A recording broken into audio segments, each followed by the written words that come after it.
वो इस समय राजस्थान में काफी चर्चाओं में है, क्या कुछ सोचते हैं पूरे मामले को लेकर आप?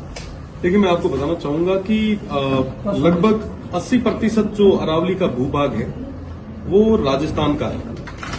और आप देखेंगे कि जिस तरीके से 20 नवंबर को जो एक जजमेंट जो आया है और उसमें जो 100 मीटर से कम की जो पहाड़ियां हैं उनको अरावली में कंसिडर नहीं की गई है। मुझे लगता है कि इस तरीके से हमारी पूरी जो ये सबसे पुरानी, विश्व की सबसे पुरानी जो पर्वत श्रृंखला है उसको पूरे तरीके से खत्म करने के लिए, और एक तरीके से आप देख सकते हैं कि जो खनन माफियाज हैं या जो तमाम चंद लोग हैं उन लोगों को रेड कारपेट बिछा के और इनवाइट किया गया है कि आप खोदो और ले जाओ। एक तरीके से बहुत पारिस्थितिकी और पर्यावरणीय संतुलन को बिगाड़ने के लिए ये सारी चीजें हो रही है। मुझे लगता है कि इसके बारे में पुनः विचार करना चाहिए। आज अगर ये अरावली पर्वतमाला नहीं होती तो लगभग पूरा राजस्थान जो है वो मरुस्थलीय हो जाता। आज के समय में हर एक तमाम जितने भी पर्यावरणीय संतुलन है उनमें बहुत बड़ी भूमिका जो है वो अरावली पर्वतमाला की है। आज जो भी साथी जो इसके लिए लड़ रहे हैं हम पूरे तरीके से उनके साथ में हैं और निश्चित रूप से सरकार को पैरवी करनी चाहिए और ये जो जजमेंट है इसके बारे में पुनर्विचार की जरूरत है।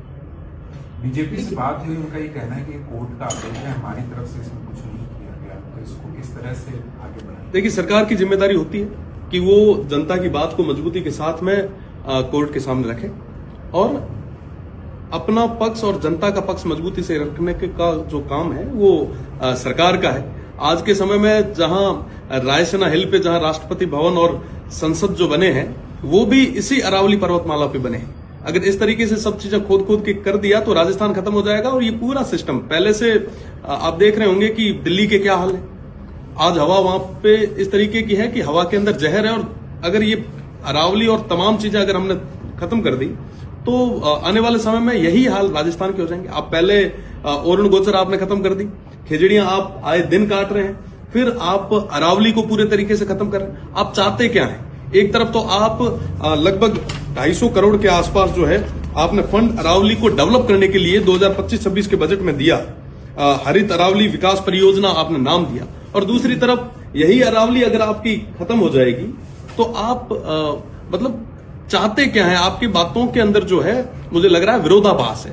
इन चीजों पे काम करने की बहुत ज्यादा जरूरत है। कितना प्रतिशत नुकसान होना है अरावली को इससे लिए होती है चीजें, और उसके बाद में मानसून और बाकी चीजों पे राजस्थान में क्या किस तरह का असर पड़ेगा? आप देखेंगे कि मानसून पूरे तरीके से खत्म ही हो जाएगा। आप आज के समय में अगर आप भूजल का संरक्षण की अगर मैं बात करूं या इकोसिस्टम की बात करूं, अगर 100 मीटर से कम की पहाड़ियां अगर काउंट करें तो लगभग 12,000 से भी ज्यादा जो पहाड़ियां हैं वो 100 मीटर से कम में आती है। और इस तरीके से लगभग 80 से 90% तक अरावली जो है वो पूरे तरीके से खत्म हो जाएगी और इसका जो बड़ा इफेक्ट जो है वो पर्यावरणीय संतुलन और इकोसिस्टम पे रहेगा। रेगिस्तान बढ़ेगा राजस्थान में अगर इस तरह से हो जाता है?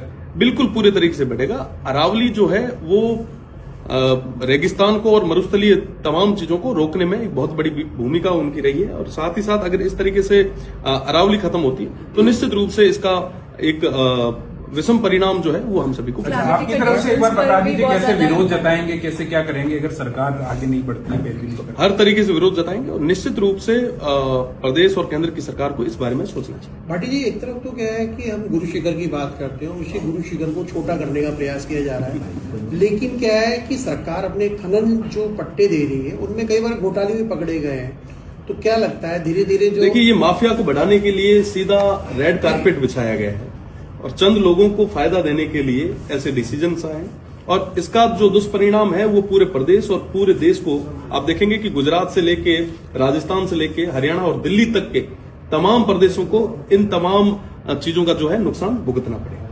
तो विधानसभा में आप इसका मुद्दा निश्चित रूप से उठाएंगे और मेरा तो राजस्थान की सरकार से और केंद्र की सरकार से निवेदन कि इस बारे में सोचें और अपना पक्ष जो है, जनता का जो पक्ष है वो मजबूती के साथ में रखें। क्या कोर्ट में भी लेके जाएंगे? निश्चित रूप से जरूरत रहे तो वहां पे भी जाए। 2 साल के कार्यकाल पे विधायकों की घुसकांड पे